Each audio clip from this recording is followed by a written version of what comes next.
নবদ্বীপে দোলে মাছ মাংস খাবেন না আবেদন তৃণমূল পুরপ্রধানের। দলনেত্রী মমতা যদিও এমন মতের বিরোধী।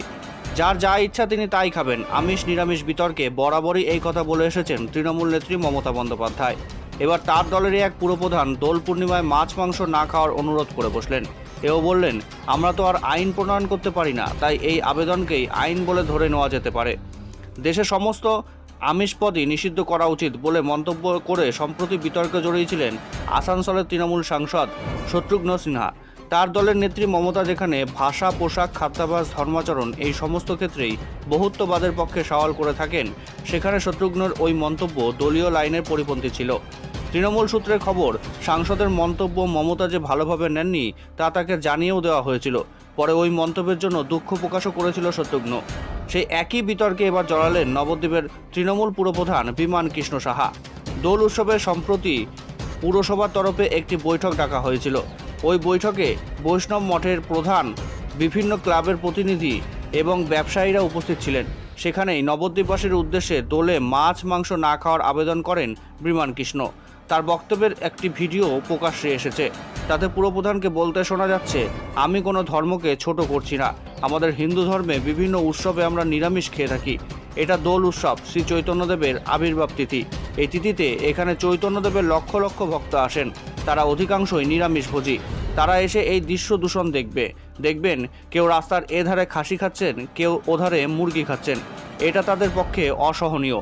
সেটা মাথায় রেখেই নবদ্বীপবাসীর কাছে পুরসভার পক্ষ থেকে আমাদের আবেদন, আগামী 13, 14 এবং 15ই মার্চ আপনারা আমিষ ত্যাগ করে নিরামিষ খান। শুধু এবার নয়, 2017 এবং 18তেও একইভাবে পুরসভার পক্ষ থেকে দোলে আমিষ বর্জনের আবেদন করা হয়েছিল। বিতর্ক তখনও হয়েছিল। এবারও একই আবেদন করে পুরপ্রধান বলেছেন, এটি কোনো সরকারি আদেশ নয়, বরং আমাদের অতিথিদের প্রতি শ্রদ্ধা ও সম্মান দেখানোর জন্য একটি সহজ আবেদন। মাছ মাংস খাওয়া তাদের অনুভূতিতে আঘাত করে, সেই জন্যই আমাদের আমিষ বর্জন করা উচিত। নদিয়ার নবদ্বীপ চৈতন্যদেবের জন্মস্থান। মঠ মন্দিরের শহরে নবদ্বীপে সারা বছর ভক্তদের সমাগম লেগে থাকে। বিদেশ থেকেও দলে দলে ভক্তরা আসেন দোল পূর্ণিমায়। সেই সংখ্যা অনেকটাই বেড়ে যায়। ট্রেন বা লঞ্চ থেকে নেমে যে রাস্তার ধারে মঠের দিকে যেতে হয়, সেই রাস্তার দুপাশে প্রচুর মাছ মাংসের দোকান এবং হোটেল রয়েছে। অনেক পর্যটক সেই সব হোটেলে খাওয়া দাওয়া করেন। তবে পুরপ্রধানের মন্তব্যের পরে সেই সব হোটেলের মালিকেরা ক্ষতির আশঙ্কা করছেন। ওই কোনায় খাসি কাটছে, মুরগি কাটছে, এটা তাদের অসহনীয়। এটা বহুদিনের পর্যবেক্ষণের এটা একটা প্রকাশ, যেটা তারা সহ্য করতে পারে না। তাহলে সেই দিক মাথায় রেখে নবদ্বীপবাসীর কাছে আমরা পৌরসভার পক্ষ থেকে আবেদন রেখেছি যে বাইরে থেকে আগত যাত্রীদের স্বস্তির জন্য এবং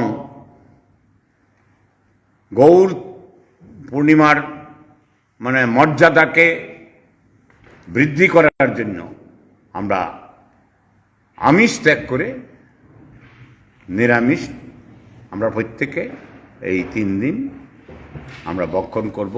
কোন কোন দিন? 13 তারিখ, 14 তারিখ এবং 15ই মার্চ, এই 3 দিন নিরামিষ আমরা আবেদন রেখেছি। আমরা তো কোনো আইন প্রণয়ন করতে পারি না, এটা আইন নয়, আবেদন। তা আবেদন মানুষের কাছে রাখলে মানুষ যখন মেনে নেয়, সেটা আইনে অ্যাক্টের বাইরেও একটা আইন প্রতিষ্ঠিত হয়ে যায়। আজকে বিশেষ কয়েক বছর ধরে এটা চলছে। এটা আমার মনে হয় আইনের মতনই সেটা মানুষ ধরে নেবে এবং সেটা পালন করবে। আর বিশেষ করে নবদ্বীপের মানুষ শান্তশিষ্ট মানুষ, সবাই শান্তি চায়, আমরাও শান্তি চাই।